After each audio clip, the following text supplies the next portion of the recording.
I stood there, soaking wet, as my future daughter-in-law held a watering can, staring at me as if I was a nuisance, not a mother. She just had one thing to say.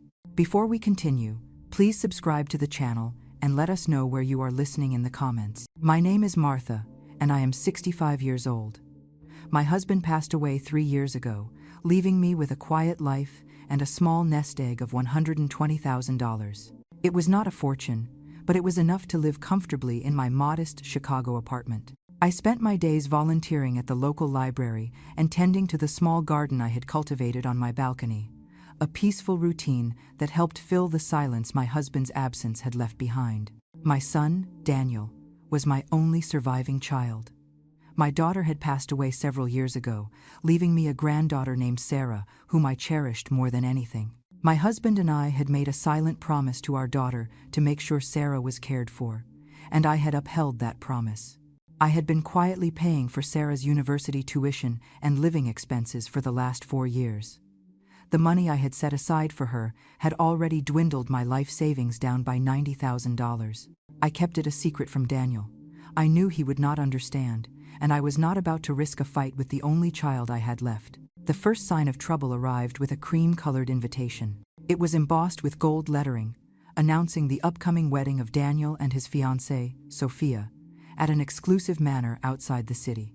The invitation itself was a work of art, but what followed was not. Daniel called me shortly after it arrived, a call that was less of a friendly chat and more of a business transaction. He asked me to be a wedding logistics supervisor for the event, a fancy title for an unpaid servant. He then added the kicker. "Mom, we need you to contribute to the wedding fund. Our budget is around $600,000, and we are still a bit short. Your savings would be a huge help." The request was blunt and unexpected. It felt like they were demanding the last of my independence. My heart sank. I had tried to explain that my savings were for my retirement, but my words fell on deaf ears. From that day on, Sophia began to call me with increasingly outlandish requests. "Martha, we want you to handmake 200 special cookies for the wedding favors," she'd say in a saccharine voice. "We want our guests to feel your love in every single one, not just a soulless baker's touch." I tried to reason with her, pointing out that a professional baker would be more efficient, but she simply ignored my concerns. Her requests became more frequent and more demanding, pushing me to the brink. A few days before the wedding, I met Daniel and Sophia at the event venue for a final run-through. The sprawling grounds were beautiful, with lush gardens and fountains. I felt a pang of sadness, thinking about how far removed this kind of extravagance was from my own simple life. As we walked through the rose garden, Sophia gave me a list of my responsibilities for the big day. "Martha, remember, you have to serve the wine from the south side of the garden. Make sure the children are seated first, and double-check the flower arrangements." "The florist is so absent-minded," she laughed, a cold sound that grated on my nerves. I stood there, clutching the list, feeling more like hired help than a future mother-in-law. I had hoped that my presence alone would be enough, that my son would remember I was his mother and not a personal assistant for his wedding. But my heart felt heavy. I knew I was being taken advantage of, yet I still held on to a foolish hope that my sacrifice would make them see me as a person worthy of their respect. Little did I know, this simple gathering was about to become a battleground for my dignity. The conversation about the wedding contribution was the breaking point. Daniel's tone was dismissive, as if my $120,000 retirement fund was a slush fund he had the right to access. "It is not like you're using it, Mom," he had said, his voice flat with entitlement. "A beautiful wedding is an investment in our future, and honestly, Sarah's tuition is your choice, not an obligation." The casual cruelty of his words stung deeply. That $90,000 for Sarah was the very definition of obligation, a promise I had sworn to my dying daughter. I refused. I told him, calmly but firmly, that the money was earmarked for my future, and I would not be touching it. The refusal was met with cold silence, followed by the immediate escalation of Sophia's demands. If she couldn't have my money, she would squeeze every ounce of labor and dignity from me instead. The wedding, set for a mid-June Saturday, was now less than a week away. My small apartment in Chicago felt like a bunker, the phone my only connection to the enemy camp. Sophia began a relentless campaign of text messages and calls, each one chipping away at my resolve. I felt like a contestant in a cruel reality show, constantly being tested. "Martha, I need you to confirm that you have personally made the 200 butter cookies," a text read one afternoon. "I saw a recipe that uses real European butter, not that cheap American stuff. Please tell me you use the expensive kind. We can't have subpar favors." The cost of the ingredients alone was nearly $400, money I was paying out of pocket on top of my time. My hands ached from the endless mixing and baking, yet I knew if I backed out now, they would use it against me.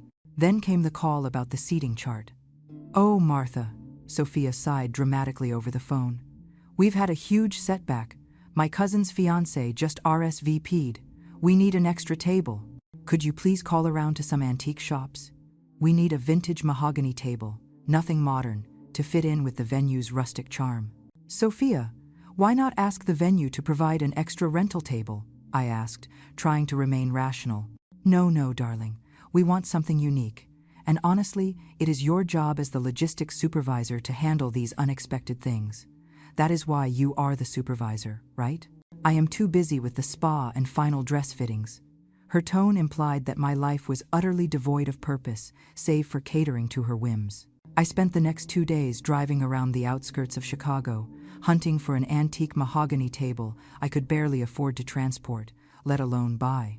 I found a suitable one for $850 at a small shop near Naperville, paying for it with the last remaining cash I had saved from my part-time bookkeeping income. The shop owner, a kind man, insisted on giving me a small discount because he felt bad for a woman hauling furniture at that age. The pity felt worse than the demand. One evening, Sarah called. She was stressed, juggling university exams and the financial strain. "Grandma, I'm so worried about your expenses. The last tuition transfer was huge.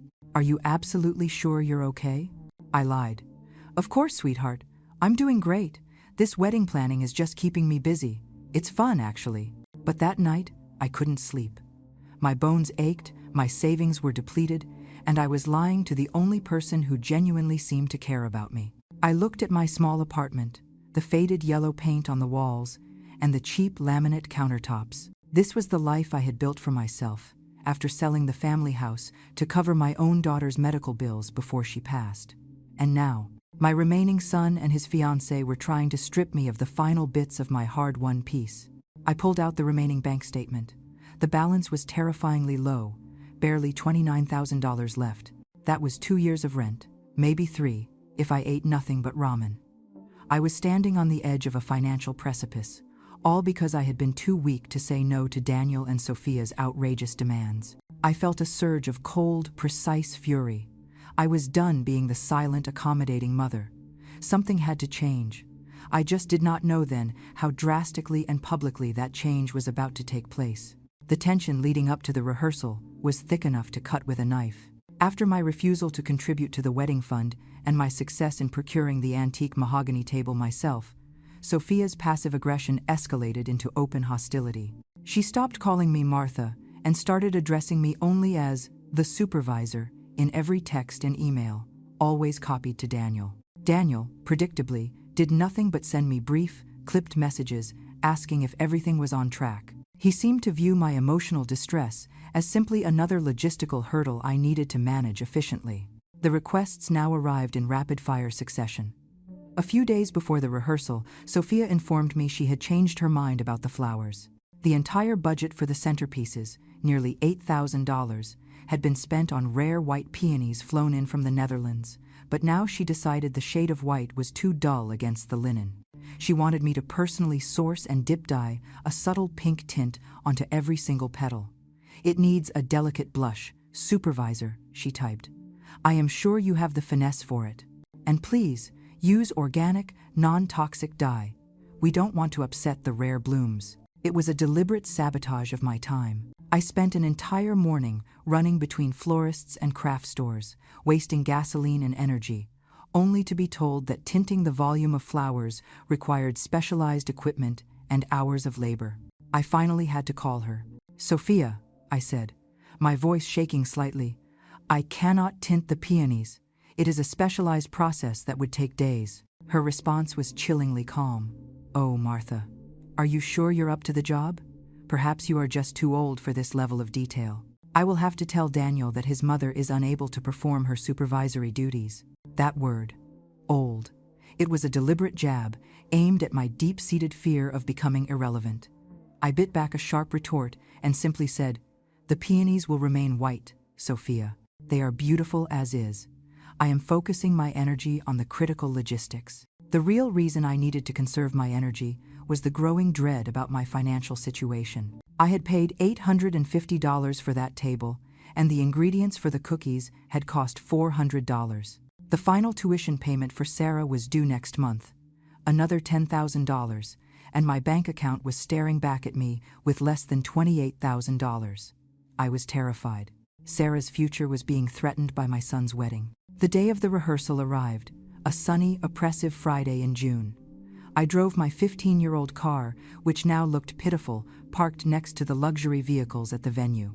I wore the only nice dress I still owned, a practical but elegant navy blue, and carried my notepad like a shield. The atmosphere inside the manor was chaos masquerading as perfection. Sophia, draped in a white silk rehearsal dress, barked orders at a team of paid professionals she had suddenly hired, ignoring me until she needed something impossible. Daniel stood by the bar, nursing a drink, his face tense. He avoided my gaze. I was busy organizing the seating when I overheard a snippet of conversation between Sophia and her maid of honor, which was being filmed by a small, discreet camera crew she had brought in herself. "Just remember the signal," Sophia whispered, adjusting the maid of honor's veil. "When I say the word darling 3 times, I want you to make sure Daniel is right there. It has to look spontaneous, you know, like a total, raw, emotional moment." I froze. A signal? A planned moment? They were staging something. I walked over to the makeshift dressing room where they had asked me to store my bag. I needed a moment alone. As I reached inside the large canvas tote I carried, my hand brushed against something metallic. It was the last, most significant bank statement I had foolishly printed out that morning. Just then, Sophia walked in, her eyes wide, her smile plastic. She was holding a large, ornate copper watering can, the kind used for interior plants. "Oh, Martha," she chirped, her voice too loud. "I was just checking on the flower arrangements. Are you ready for the final run-through?"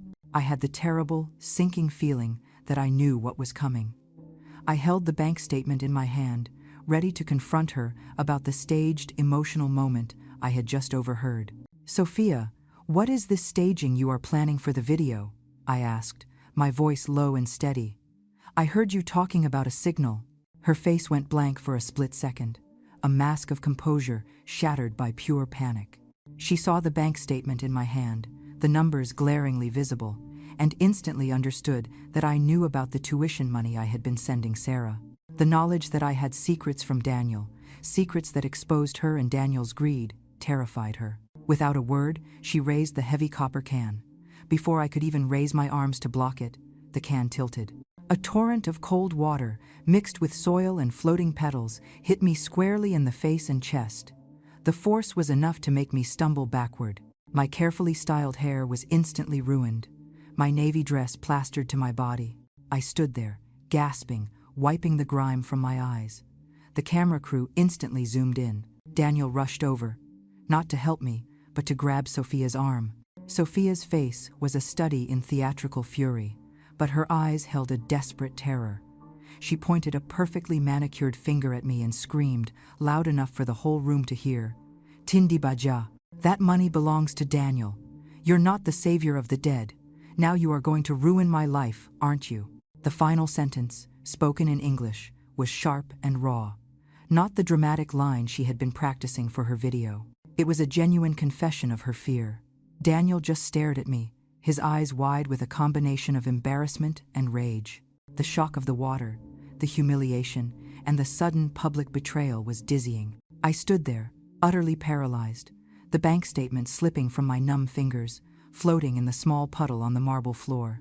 The cold shock of the water was immediately replaced by a surge of pure, crystallized rage. I stood there, motionless, the silence in the manor's sunroom heavy and thick. Sophia's raw, terrified shriek of "Tindi Bajia" still echoed in the expensive air, her native language, an unexpected weapon. The realization hit me like a physical blow. The $90,000 I had spent for Sarah's education was the core issue. Sophia had found out, and she was terrified I would tell Daniel the truth about their financial situation, which was clearly not as stable as the $600,000 wedding implied. Daniel, finally snapping out of his shock, didn't move to comfort me or chastise Sophia. Instead, he rushed to Sophia's side, placing a protective arm around her, his eyes glaring at me with accusation. "Mom, what the hell did you do?"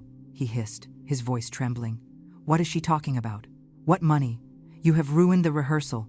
The cameras are rolling." The cameras. They had been filming the whole time, ready for the staged drama. This was the raw, emotional moment they had planned. Only I was supposed to be the one crying, the one collapsing in despair, not the one being publicly assaulted. I finally found my voice, a low, dangerous sound I barely recognized. "I ruined nothing, Daniel. Your fiancée just assaulted me in front of your wedding party. And she did it because she found out I've been supporting Sarah." Sophia began a theatrical display of tears, clutching Daniel's arm. "She is lying. She is jealous. She is obsessed with the past. I just wanted a beautiful wedding, and she is trying to sabotage me." The maid of honor stepped in, clearly following a rehearsed script. "Mrs. Martha, you really need to leave. You are causing a scene. Look at the mud on the floor. Sophia is under so much pressure." The audacity was breathtaking. They were immediately shifting the blame, painting me as the aggressor, the emotionally unstable mother. I looked at Daniel, whose face was a mask of furious denial. He chose his side immediately. "Mom," he said, pulling Sophia tighter, "just go home. I don't know what kind of drama you are trying to pull, but you are not going to ruin this day for us. Don't come back until you are ready to apologize to Sophia." I didn't argue. I didn't defend myself. I simply turned and walked out of the sunroom, leaving a trail of dripping water and soil behind me. My legs were shaking, not from fear, but from the magnitude of the betrayal. As I drove away, I saw Sophia's face in the window, no longer tearful, but triumphant. She had won the battle. She had successfully humiliated me and shut me down. The drive back to my Chicago apartment was a blur of cold wind and silent fury. I felt the shame burn through me, but it was quickly replaced by a realization that was cold and hard as steel. I was completely alone, and I was about to be financially ruined if I didn't fight back. My total remaining savings were less than $28,000, and the final tuition payment for Sarah was looming. When I finally reached home, I changed into dry clothes and sat down at my small kitchen table. My phone immediately began buzzing with texts from Daniel. Predictably, they were not apologies. "Mom, you were totally out of line. You embarrassed us. The photographers are asking questions. This is going to cost us money. I expect a public apology to Sophia before the wedding, or you are not welcome." I stared at the messages. He wasn't upset about the assault. He was upset about the inconvenience. Then came the final, crushing message that fully revealed the trap. "By the way, Mom, Sophia and I needed an advance on the honeymoon funds. We used the equity on the condo you gifted me last year. The property taxes are due next week, and we can't cover them right now. You need to pay the $4,500 tax bill by Tuesday. If you don't, we will face massive penalties." The condo, the house I had helped him buy after his first divorce, he was now using it, and the potential debt, to force me to give him more money. The trap was sprung. The wedding was just the bait. They weren't just after my labor. They were after my absolute financial submission. I looked at my bank account again. The $4,500 tax bill would leave me with barely $23,500. This was not just manipulation. This was a calculated, cold-blooded effort to bleed me dry. I got up, walked to my living room, and opened a dusty mahogany box my late husband had given me. Inside was a collection of old business cards. I reached for a thick, slightly worn card embossed with a gold crest. Frank Rossi, private investigator, retired CPD. Frank, a friend of my late husband, was a specialist in financial fraud. I hadn't spoken to him in years, but the time for relying on kindness and forgiveness was over. It was time for a meticulous, professional revenge. I picked up the phone. "Frank," I said, my voice steady, "I need your help. I think my son and his fiancée are involved in a massive financial scam, and I was just publicly assaulted because I threatened to expose their lies. I want everything. Their debt, their lies, their assets. I want to know exactly what they are plotting. Calling Frank Rossi felt like stepping across a line I never thought I would cross. It was the acknowledgement that my own son was now a threat, and I needed professional protection. Frank, a man whose voice was gravelly and calm, listened to my account of the rehearsal, the $90,000 for Sarah, the $600,000 wedding budget, and Daniel's recent demand for the $4,500 property tax payment. He took notes in silence. "Martha," he finally said, "this isn't just about a spoiled kid being greedy. They are cornering you financially. That property tax demand is a squeeze play. They want to see how far they can push you before you break and hand over the rest of your retirement." "I know," I admitted, the word tasting like ash. "I need to know why they need the money so badly, Frank. The wedding budget alone should have covered the taxes." "Exactly," he replied. "A $600,000 wedding is usually paid for in advance, or at least heavily secured. Let me start digging into Sophia's financial history. People who stage a public scene like that usually have a lot to hide." Over the next 2 days, the silence from Daniel and Sophia was absolute. They had cut me off, hoping the isolation would force me to comply and pay the tax bill. The deadline was Tuesday, and my bank account balance was barely hanging on to $23,500. I was terrified of being financially exposed and losing my home, but the fear was mixed with a cold, rational determination. I would not pay. It was during this tense waiting period that I received a frantic call from Sarah. She was crying, her voice barely a whisper. "Grandma, I just got a letter from the university. My tuition for next semester is due, but they said my scholarship funding was revoked." My heart pounded against my ribs. "What? Why?" "It says here, they received an anonymous tip that I had undeclared external funds, something about a large, untraceable trust account. And they said, if I don't pay the $10,000 by the end of the month, I lose my enrollment." The timing was no coincidence. It was another calculated attack, a pressure point designed to hit me where I was most vulnerable. My granddaughter, Sophia, or someone working for her, had tried to cut off Sarah's funding, hoping I would panic and use my last remaining funds to cover the tuition, thereby handing over all my power. "Sarah, listen to me," I said, my voice firm despite the rising panic. "This is a lie. There is no trust account. I will handle this. Do not worry about the money. Just keep studying." I immediately called Frank. I told him about the anonymous tip and the revoked scholarship. "That confirms it, Martha," Frank said, his voice grim. "Sophia has an enemy, or she is the enemy. This is high-level manipulation, not just family drama. I've started running background checks on her. What I found so far is concerning." Frank's initial findings painted a disturbing picture. Sophia, whose social media profile was spotless, had a hidden history of lawsuits related to a series of failed business ventures. Most notably, a few years ago, she and a former partner had faced allegations of fraud concerning a complex investment scheme involving rare assets. The lawsuits were dismissed, but the pattern was clear. Sophia was not just extravagant, she was a calculated risk-taker with a taste for other people's money. "She is in debt, Martha," Frank explained. "Massive debt.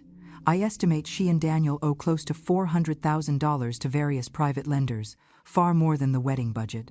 That $600,000 wedding? It's a desperate attempt to look successful, probably to secure more loans or, worse, to run a classic wedding scam where they take vendor money and disappear." The true magnitude of the betrayal hit me then. Daniel wasn't just my son, he was complicit in a potential crime. He was entangled with a woman who was actively trying to destroy my granddaughter's future to cover their own lies. Frank had also identified the private lenders. They weren't banks, they were small, aggressive investment groups that specialized in high-risk, high-interest loans.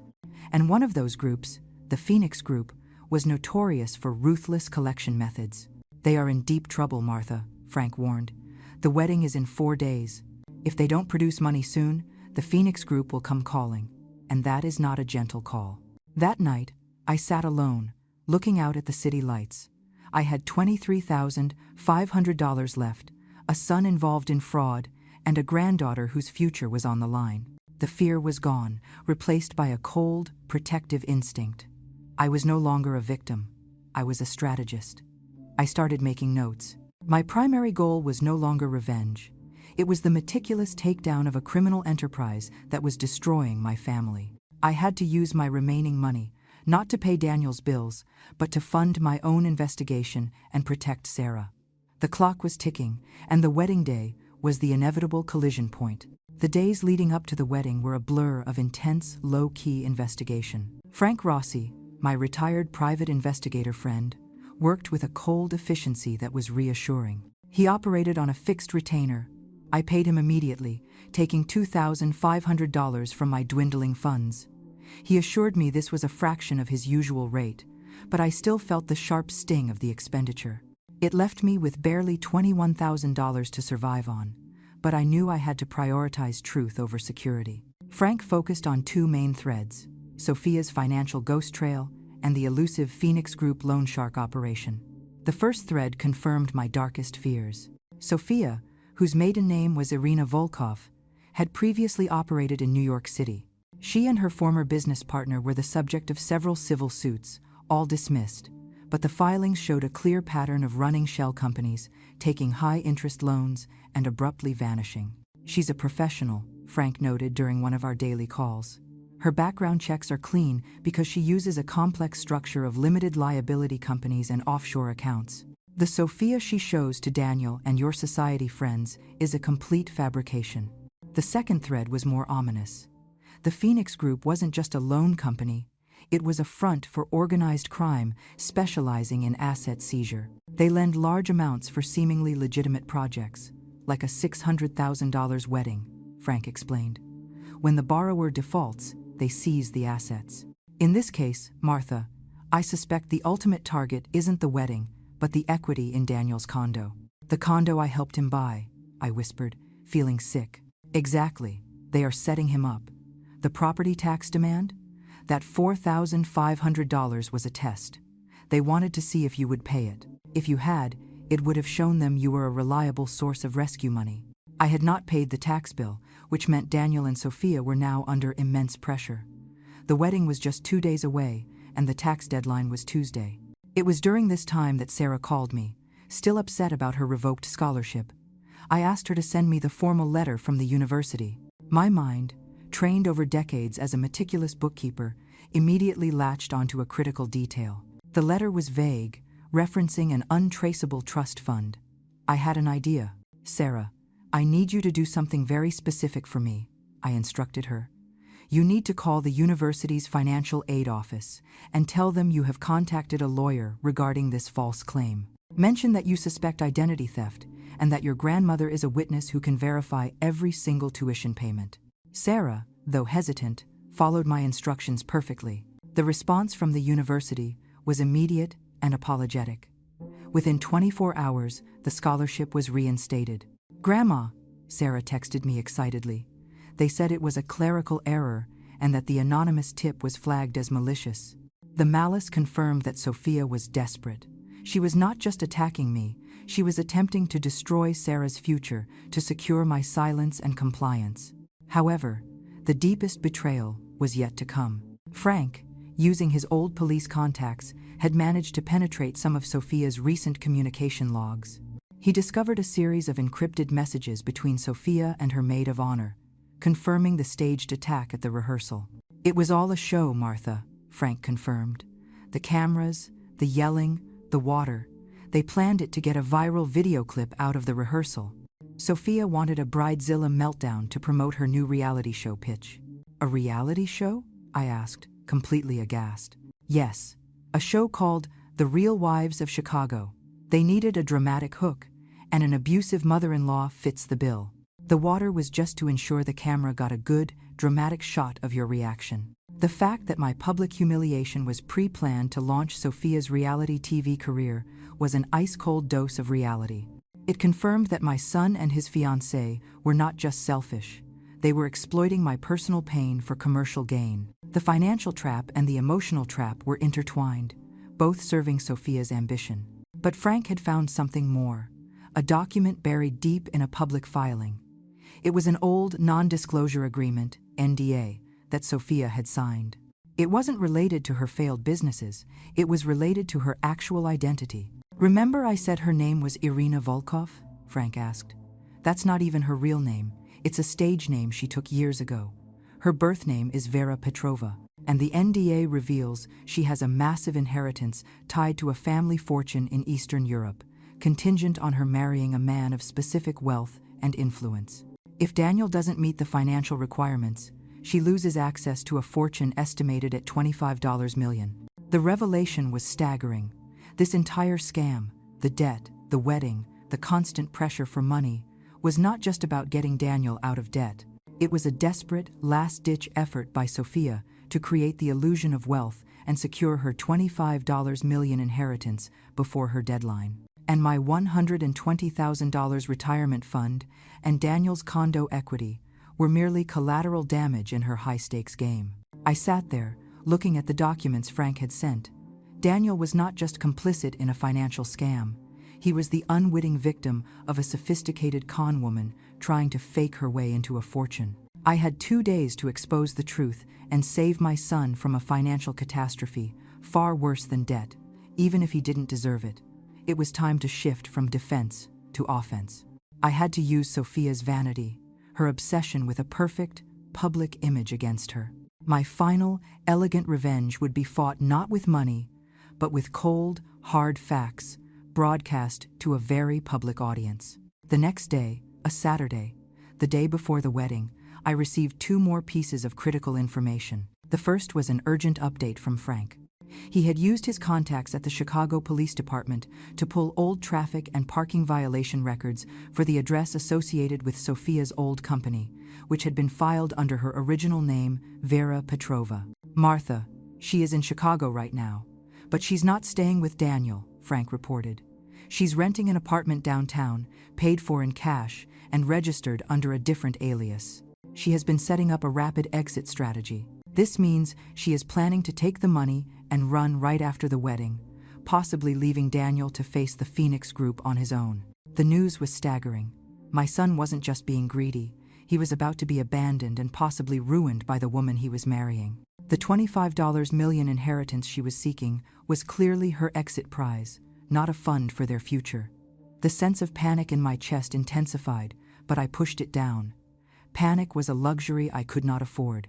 The second, more intriguing piece of information came from Sarah. I had tasked her with a small, covert mission: to browse Sophia's public social media and any fan pages related to her aspiring reality show, The Real Wives of Chicago. Sarah found an obscure fan forum where a former acquaintance of Sophia's had posted a long, rambling confession. The post detailed how Sophia, or Vera, was intensely focused on her public image, specifically her wedding photos. The acquaintance claimed that Sophia had a severe, almost phobic obsession with one particular photographer, a reclusive genius named Julian Voss. Voss, a world-renowned wedding photographer, rarely accepted clients, charging an exorbitant, non-negotiable fee of $50,000 for 1 day of work. The post claimed that Sophia had been rejected by him twice, but was obsessed with having his work featured in her reality show pitch. This was the opening I needed. Sophia's ultimate vulnerability wasn't her debt. It was her vanity and her desperation for public validation. "Frank," I called, a rush of cold confidence filling my voice. "Forget the legal angles for a moment. I need you to find Julian Voss. I need his private contact information. We are going to hit Sophia where it hurts the most: her ego." "Voss?" Frank sounded skeptical. "The guy who charges 50 grand to take pictures? What is the angle here, Martha? You are running out of money and time." "The angle is leverage, Frank. Sophia's entire wedding is a performance for her reality show. If the images are compromised, the show is compromised. If the show is compromised, the $25 million inheritance, which is contingent on a marriage of influence and status, is compromised." Frank worked his magic. Within 3 hours, he had Voss's direct email, guarded by layers of agents and assistants. I sat down and composed the most careful email of my life. I introduced myself as the mother of the groom, a woman who needed his unique expertise for a very unconventional assignment. I didn't mention the assault or the fraud immediately. I simply appealed to his artistic ego, mentioning that the wedding was a high-stakes theatrical production that was about to go terribly wrong, and that only his photographic genius could capture the absolute truth of the impending disaster. I included a small, attached file, the leaked, blurry footage of Sophia screaming at me in her native language at the rehearsal. I hit send and waited, knowing that $50,000 was a ridiculous sum, representing more than double my remaining $21,000. But this wasn't about hiring a photographer, it was about buying a weapon. An hour later, my phone rang. The caller ID was blocked. Martha, a smooth, cultured voice said, "This is Julian Voss. Your email is the most intriguing piece of correspondence I have received in 5 years. What exactly is the absolute truth you are referring to? I usually only photograph fairy tale endings." I told him everything: the financial ruin, the staged assault, the $400,000 debt to the Phoenix Group, the reality show pitch, and the crucial $25 million inheritance. I explained that Sophia and Daniel were using the wedding as a public display to secure money and status. Voss was silent for a long moment. "This is not a wedding," he finally stated, his voice professional and detached. "This is a crime scene being disguised as a social event. I am interested." "I cannot pay your fee, Mr. Voss," I confessed, swallowing my pride. "I have less than $21,000 left in my account, and I have a granddaughter whose tuition is my priority." Voss chuckled, a dry, intellectual sound. "Money is not the issue, Martha. The truth is the issue. I've been waiting for a subject worthy of a genuine exposé. This is better than any reality show script. I will accept your fee, provided you pay me $10,000 up front for expenses, and the rest is paid by the reality show production company that is covering the wedding costs. I will assume full creative control." I immediately agreed. The $10,000 payment left me with a heart-stopping $11,000, but I had secured the most powerful tool I could imagine. Julian Voss was not just a photographer, he was an artistic observer who could capture the hidden reality beneath Sophia's perfect facade. "What is the first thing you need?" I asked. "The wedding schedule, of course," Voss replied, "and a full inventory of all the vendors, especially the high-end ones. I need to know exactly when and where the house of cards is scheduled to fall." I sent him everything I had, a digital blueprint for disaster. I knew the wedding was set for Sunday afternoon. My personal revenge was no longer a silent retreat. It was an elaborate, socialized takedown, and I had just hired a genius to direct the final act. The Sunday of the wedding arrived, overcast and strangely quiet in my apartment. I hadn't heard from Daniel or Sophia since the tax demand, a silence that only confirmed their focus: the wedding. I spent the morning reviewing the dossier Frank had compiled. The details were grim. Sophia's original name was Vera Petrova. She was tied to a $25 million inheritance contingent on a high-status marriage, and she had an exit strategy planned for Monday morning. Daniel was her collateral. My mind was a steel trap of facts and figures. Frank had even provided the exact outstanding balance on the Phoenix Group's loan, which stood at a terrifying $395,000. The entire illusion was about to collapse, and my job was to ensure the collapse was public, documented, and completely undeniable. My primary weapon, Julian Voss, the renowned photographer, was already at the manor. I hadn't seen him, but his communication was crisp and professional. He had integrated himself with the photography team, a silent observer whose true intentions were known only to me. Around noon, I received a text from Frank. Code read, "Martha, the Phoenix Group has people at the venue. They are posing as Sophia's distant family friends from Europe. Their job is to quietly confirm the high-value assets and ensure Daniel signs a prenup before the ceremony." "A prenup?" I texted back immediately. "Yes, a last-minute document securing the condo equity. They are moving fast. They want to ensure they can seize something immediately when the $4,500 tax deadline is missed tomorrow." This was the final, vicious turn of the screw. Daniel, my own son, was about to sign away the last piece of financial stability I had helped him build, completely unaware that the marriage itself was a calculated scam. I had to act now. I called Sarah. She was the only remaining link to my moral compass, the innocent party in this whole tragic mess. I didn't tell her everything, only enough to enlist her aid. "Sarah, I need you to go to the manor right now," I instructed, my voice firm. "Do not go inside. Just park near the entrance where you can see the main doors. I need you to be my eyes. If you see Daniel or Sophia leaving, or if you see anyone trying to force Daniel to sign documents, you call me immediately. Do you understand? Grandma, what is going on? Is this about the money? She asked, her voice laced with worry. It is about saving Daniel from a disaster he doesn't even realize he's in. And it is about protecting your future. Be my witness, Sarah. That's all I need. I dressed carefully, not in the navy dress ruined by the water, but in a simple, sharp suit. I looked more like a lawyer than a mother. I drove to the manor, not to attend the ceremony, but to launch my counterattack. I bypassed the main entrance, parking my modest car on the side street, as Daniel had once commanded me to do for the Thanksgiving dinner. The irony was bitter. I walked into the manor through a service entrance, using my old supervisor knowledge to avoid detection. The wedding was starting in 30 minutes. The air was thick with the scent of those ridiculously expensive white peonies. Guests in designer attire milled about, sipping champagne, completely oblivious to the ticking financial time bomb. I quickly located the bridal suite. I saw Daniel being led into a small study by two large, intimidating men who definitely did not look like family friends. They were the Phoenix Group's collectors. I saw a contract on the mahogany desk, undoubtedly the prenup. Julian Voss was inside the study, casually taking photos of the documents and the men, his presence unnoticed amidst the chaos of a busy wedding day. He gave me a barely perceptible nod. I knew I couldn't physically intervene. That would just be a brawl. I needed to use the one thing Sophia valued above all else, her image. I found Sophia in the main hall, standing alone, adjusting her towering, ornate veil in front of a full-length mirror. She looked breathtakingly beautiful, the perfect image of a bride about to secure a $25 million fortune. I walked up behind her. She saw my reflection in the mirror and flinched, her eyes widening in pure terror. "Martha, how dare you show up here? You were not invited," she spat, turning to face me. "I am the logistics supervisor, remember?" I said softly, my voice calm and controlled. "I am here to ensure your performance is flawless. But I am afraid there is a small flaw in your script, Vera." The use of her birth name, Vera Petrova, hit her harder than any physical blow. Her face went white. She lost her composure completely. "My name is Sophia," she hissed. "Get out! I will call security! You are breaking the NDA!"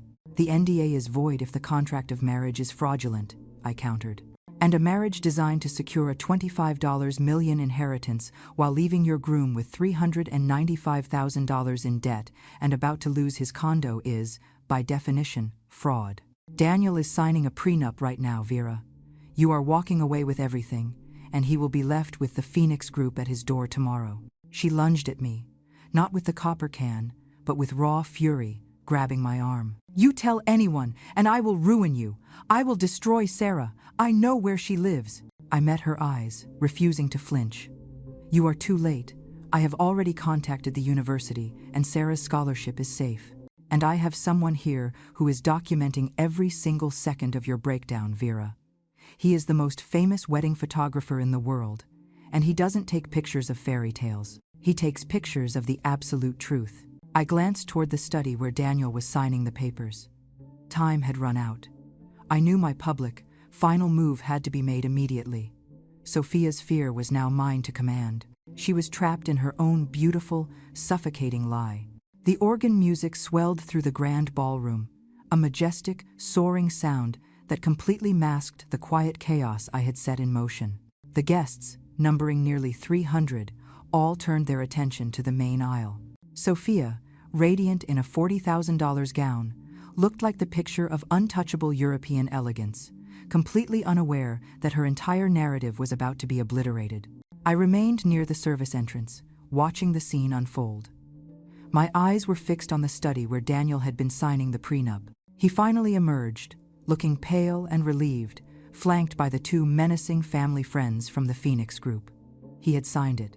The last of his financial security was now collateral for Sophia's monstrous debt of nearly $400,000. At that moment, Julian Voss, looking like any other impeccably dressed attendee, gave me a signal, a subtle, artistic adjustment of his camera lens. He was in position. He was capturing the exact moment the groom, oblivious to the disaster, stepped into the public eye. I pulled out my phone and sent a final, crucial text to Frank Rossi. "Now, My plan hinged on three things: Sophia's vanity, Daniel's ignorance, and the public nature of the ceremony. The goal wasn't just to stop the wedding, it was to use the wedding's own infrastructure, the professional media coverage, to broadcast the truth. As the music reached its crescendo, I began my silent walk. I didn't rush. I moved with the slow, deliberate pace of a woman who finally understood her own worth. I walked past the beautifully arranged tables and the custom floral arrangements, paid for with money Sophia never intended to repay. Sophia was just reaching the altar when I stepped onto the plush aisle carpet.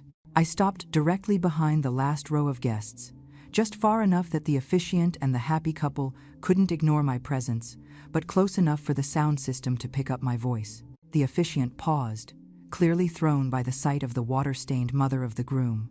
Sophia turned, her beautiful face instantly contorted into a mask of pure, murderous hatred. Daniel just looked confused, his hand reaching out uselessly toward his bride. I didn't yell, I didn't cry. I used the confident, clear voice of a bookkeeper, presenting an audit to a room full of shareholders. I opened the large manila envelope I was carrying and pulled out a stack of neatly printed papers. Before we proceed with the exchange of vows, I announced, my voice amplified clearly by the overhead microphones. I believe the groom, Daniel, should have an opportunity to review the true wedding registry. This marriage is not a celebration of love. It is a calculated act of financial fraud designed to access a foreign inheritance and evade serious debt. A wave of confused murmurs rippled through the guests. Sophia took a step toward me, her veil swaying violently. "Security! Get her out! She is mentally unstable." But I continued, speaking directly into the microphone setup, my eyes locked on Daniel's pale face. "Daniel, you just signed away the equity of your condo to the Phoenix Group, a known organized crime loan operation, to cover the $4,500 property tax bill your fiancée deliberately let lapse. She is using you as collateral for her $395,000 debt." The effect was instantaneous and devastating. Gasps erupted across the room. Daniel looked like he had been struck by lightning. He looked from me to Sophia, who was visibly shaking. I held up the first document, a notarized copy of Sophia's NDA, clearly showing her original name, Vera Petrova, and the contingency clause regarding the $25 million inheritance. "This is not Sophia," I stated calmly. "She is Vera Petrova, attempting to commit marriage fraud to secure a $25 million trust fund. Her $600,000 wedding is nothing more than a desperate performance to satisfy a legal requirement she is too poor to meet honestly." Before Sophia could speak, Frank's team made their move. Suddenly, three perfectly dressed men, the family friends from the Phoenix Group, were surrounded by a flurry of black suits who immediately showed their badges. The guests erupted into shocked screams as federal investigators, alerted by Frank and his extensive evidence, quickly moved in. This entire event, including the contracts with the vendors, is part of an ongoing investigation into a massive financial fraud and money laundering scheme, one of the agents announced, his voice cutting through the panic. Sophia didn't fight. Her elegant facade crumbled completely. She saw the flash of Julian Voss's camera, capturing her expression of abject defeat for eternity, and she knew she had lost. Her vanity was her downfall. She let out a guttural shriek of pure, unadulterated failure, far more chilling than the dramatic outburst she had planned. Daniel stood alone at the altar, betrayed, ruined, and completely bewildered. The wedding was over. The trap had backfired spectacularly. The scene erupted into pandemonium, but I felt a strange, profound sense of calm. The chaos around me was simply the expected consequence of truth hitting a mountain of lies. Federal agents in discreet black suits were efficiently moving towards Sophia, who was now weeping hysterically. The illusion of her fairy tale life shattered. The three collectors from the Phoenix Group were being quietly handcuffed, their attempts to secure Daniel's newly signed prenup and the condo equity it promised ending in abject failure. Daniel stood at the altar, paralyzed. He was utterly bewildered, his eyes darting between me and Sophia, unable to process the magnitude of the disaster. He had been so focused on managing my drama and securing his own comfort that he had completely missed the train wreck that was his life. "Daniel, you need to step away from her," I instructed, pointing to the federal agents now surrounding Sophia. "This is a criminal investigation. She is Vera Petrova, and she is being arrested for fraud. You are a witness." Sophia, catching the urgency in my voice, glared at Daniel with raw venom. "You idiot! I told you to get rid of her. She has ruined everything. You will never see a penny of the inheritance now." That was the last piece of the puzzle Daniel needed. He finally registered the words, the name Vera Petrova, and the mention of the $25 million inheritance. The realization of how deeply he had been conned, and how completely I had just saved him from financial ruin, washed over him. He stumbled away from the altar, collapsing onto a velvet-covered chair. I walked toward him, ignoring the frantic whispers of the guests. I crouched down so we were eye to eye. "The prenup you just signed is now evidence in a federal case," I said, my voice low and devoid of emotion. "It is not valid. You are not ruined, Daniel. You are just completely, unforgivably naive." He didn't speak. He just stared at the floor, the truth a crippling weight on his chest. Meanwhile, Julian Voss, the brilliant photographer, was in his element. He wasn't taking glamour shots. He was documenting the raw disaster. His camera flashed repeatedly, capturing Sophia being led away, the bewildered faces of the guests, and the sight of Daniel's head in his hands at the altar. This wasn't just evidence for a trial. It was the ultimate exposé of vanity and greed. The manor owner and the catering manager, realizing the extent of the fraud, the $600,000 wedding budget had barely covered the down payments. With the final invoices due that day, began desperately trying to secure their remaining equipment. The high-end vendors, alerted by the federal presence, were now facing the reality of being defrauded out of tens of thousands of dollars. The entire celebration had vaporized. Suddenly, a young woman pushed through the crowd toward me. It was Sarah. She looked frightened, but her eyes held a spark of understanding. "Grandma, what happened? The FBI is here. Is Daniel okay?" she asked, grabbing my hand. "Daniel is fine, Sarah," I assured her, squeezing her hand tightly. "He just learned a very hard lesson about choosing his company wisely. And you, my dear, are safe. Your tuition is safe." The anonymous tip that tried to revoke your scholarship was directly related to this fraud. Seeing Sarah's genuine relief and gratitude was a powerful counterweight to Daniel's self-pity. This was the reason for the fight. This was the moral victory I had been seeking. I looked back at the altar one last time. Sophia, or Vera, was gone, led out a side door by the agents. Daniel remained slumped in the chair, a picture of absolute, selfish misery. I knew the road ahead for him would be difficult, filled with legal inquiries and public shame. But he was alive, financially intact, and free from a dangerous con artist. I turned my back on the ruin of the ballroom. As I walked out, Julian Voss caught my eye. He gave me a knowing smile. "The best work I've ever done, Martha," he murmured. "The absolute truth." I left the manor with Sarah, the chaos of the canceled wedding fading behind us. As we drove away, I looked at my reflection in the window. My hair was still slightly damp, and my suit was wrinkled. But I was no longer the humiliated woman who had been splashed with dirty water. I was Martha, the woman who had protected her family and destroyed a criminal enterprise. My life had just been fundamentally reclaimed. The day after the wedding that wasn't, the silence was almost deafening. I woke up on Monday morning feeling an exhausting mix of relief and emptiness. The emotional war was over, but the cleanup had just begun. The first order of business was financial security. I immediately sent the $10,000 required tuition payment to Sarah's university. The fear that I was cutting my own reserves to the bone was instantly outweighed by the profound satisfaction of keeping my promise to my granddaughter. My bank account now stood at a terrifyingly low $1,000, but I had a clear path forward and a plan. The rest of the day was dedicated to damage control, handled by the consummate professional, Frank Rossi. Daniel, emotionally shattered and facing questioning from the FBI as a witness, was virtually unreachable. He was in a state of self-pitying shock, unable to deal with the fallout. Frank, however, was in his element. He informed me that Vera Petrova, or Sophia, had been formally charged with multiple counts of fraud and conspiracy. The evidence was irrefutable, especially the signed, last-minute prenup that clearly illustrated her intent to exploit Daniel for the condo equity and the $25 million inheritance. The 3 collectors from the Phoenix Group had been detained, and the entire high-risk loan network they operated was under federal scrutiny.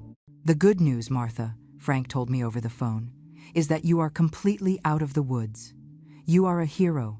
You exposed a massive fraud. The bad news is that Daniel is going to have a rough few months. He is not a suspect, but he is a co-signatory on a few of Sophia's smaller loans, and he will have to liquidate some assets to pay those off." "What about the condo property tax?" I asked. "The tax deadline was today, remember?" "I paid the $4,500 tax bill for him," Frank admitted. "It was the only way to keep the Phoenix Group from having a legal foothold for asset seizure. I covered it myself. Consider it a necessary investment in your peace of mind, Martha. You can pay me back when you're financially stable." I was humbled by Frank's unsolicited generosity. It was an act of genuine friendship, a sharp contrast to the conditional love I had received from my own son. The true impact of my revenge became apparent the next morning. Julian Voss, the legendary photographer, launched his online photo essay. It wasn't just a collection of pictures. It was a devastating narrative titled "The Price of White Peonies," a case study in financial deception and familial exploitation. The essay, published across major art and news outlets, was an instant global sensation. It featured the stunning, meticulously composed shots of the opulent but empty manor, the terrified faces of the Phoenix Group thugs, the moment Daniel collapsed in shock, and the most iconic shot: Sophia being led away by federal agents, her gorgeous wedding dress contrasting with the cold steel of the handcuffs. But the centerpiece was a subtle, almost painterly photograph of my own face on the wedding day. Not when I was wet and humiliated, but the moment of cold, steady resolve as I presented the fraud documents. Voss's captions were ruthless. He detailed the entire scheme: the $600,000 wedding as a facade, the $395,000 debt, the attempted exploitation of my retirement funds, and the cruel, staged attack at the rehearsal, all exposed by the mother of the groom, Martha, a woman dismissed as mere logistics support. The public reaction was immediate and overwhelming. My story became a global social media phenomenon. The narrative of the elderly mother fighting back against the ultimate millennial hustle resonated deeply. People saw the pictures and understood the betrayal immediately. Thousands of comments poured in, validating my suffering and cheering my triumph. The public humiliation Sophia had sought to inflict on me had been turned back onto her tenfold. Daniel's reality show pitch, The Real Wives of Chicago, was immediately pulled from consideration. The production company, seeing the federal charges and the global media firestorm, severed all ties with him. Later that week, I received a small, unmarked package. It contained a check for $40,000 from Julian Voss's agent. The check was accompanied by a handwritten note from Julian: "The rest of my fee. The publication rights alone secured this. You are a natural-born storyteller, Martha. You deserve every penny. Now go live your life." I stared at the check. $40,000, more than doubling my initial savings, and enough to completely secure Sarah's tuition and my own apartment for years. My meticulous, patient revenge had not only saved Daniel from ruin and protected Sarah's future, but it had also delivered financial freedom back into my own hands. The chapter of being a victim was finally, definitively closed. The fallout from the canceled wedding settled like dust, covering everything in its path. For me, however, the dust was clearing. I had secured the $40,000 from Julian Voss's deal, more than enough to cover Sarah's tuition and shore up my own remaining $1,000. My immediate panic was gone, replaced by a profound sense of self-reliance. Daniel, on the other hand, was left utterly adrift. The public shame from Voss's viral photo essay was immense. He was being investigated as a witness in a federal fraud case, facing professional scrutiny, and dealing with the reality of being conned by the woman he planned to marry. He was broke, having sunk his own savings into the facade, and dealing with the embarrassment of Frank paying his $4,500 tax bill to save him from seizure. 3 weeks later, Daniel finally showed up at my small apartment in Chicago. He didn't call, he just stood there, looking hollow, defeated, and much older than his years. He was no longer the entitled, dismissive son who demanded my labor. He was just a broken man. "I need to talk to you, Mom," he said, his voice flat. He didn't ask to come in, as if he knew he wasn't welcome. "Come in, Daniel," I said, opening the door. He sat on my small couch, the same one he had once criticized as faded. He didn't mention Sophia, Vera Petrova, or the FBI. He simply looked at me, his eyes full of exhaustion. "I am so sorry," he finally whispered. "I was blind. I was so focused on the image, on being successful, that I let her use me. And I let her use you. I truly believed you were just trying to cause trouble, that your life was small and insignificant, and that mine was the only one that mattered." I listened, letting the silence stretch, forcing him to own his words without interruption. "I found out about Sarah's scholarship," he admitted, his eyes tearing up. "Sophia tried to destroy her future just to corner you. And you fought a federal fraud ring and saved us both, while I stood there signing away my house. I don't know how to forgive myself, Mom." His apology was raw and genuine, the first true emotion I had seen from him in years. "Forgiveness is something you have to earn, Daniel, and it starts with yourself," I told him, pouring us both a cup of coffee. "I didn't expose the fraud to ruin you. I did it to save you. And I did it to save Sarah. My revenge wasn't about punishing you. It was about reclaiming my dignity and enforcing justice." I handed him a file I had prepared. "This is a detailed analysis of your debt and assets." Frank put it together. "He is going to help you navigate the legal fallout. You have to sell your apartment, downsize, and work to pay off those smaller loans. You can rebuild, Daniel, but it will take time, honesty, and hard work." He took the file, his hands shaking. "I understand. I don't expect anything from you, Mom." "Good," I replied, "because you won't get anything, not money and not unpaid labor. But you will get my respect, provided you earn it. And you will get an invitation to dinner at my place, once you have proven you are ready to be a son, not a client." The conversation was the beginning of a long, difficult process of reconciliation. Daniel began therapy, took responsibility for his financial mess, and started the painful process of liquidating his assets. He called me regularly, not to ask for favors, but simply to talk about his day. He had finally begun to see me.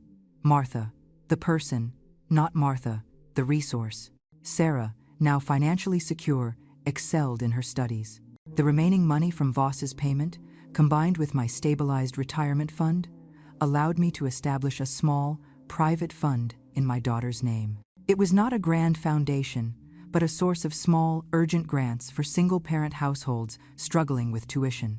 My own financial crisis had become a quiet, powerful form of humanistic charity. A year later, on a quiet Sunday afternoon, Daniel came over for a simple dinner in my small apartment. He didn't bring expensive wine or criticize the modest setting. He brought a small bouquet of wildflowers from the farmer's market and his quiet, earned presence. As we ate, Daniel looked across the table at me, a genuine, warm smile on his face. "This is nice, Mom," he said softly. "Just nice. No cameras, no prenups, no million-dollar budgets. Just us." I smiled back, feeling the warmth of true connection for the first time in years.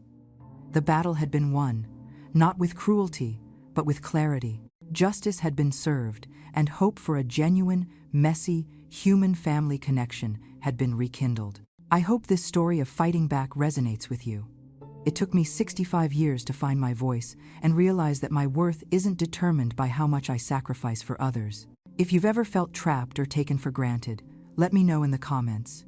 What was the moment you finally said, "Enough is enough"? Share your victory story below, and please subscribe for more stories of truth and triumph.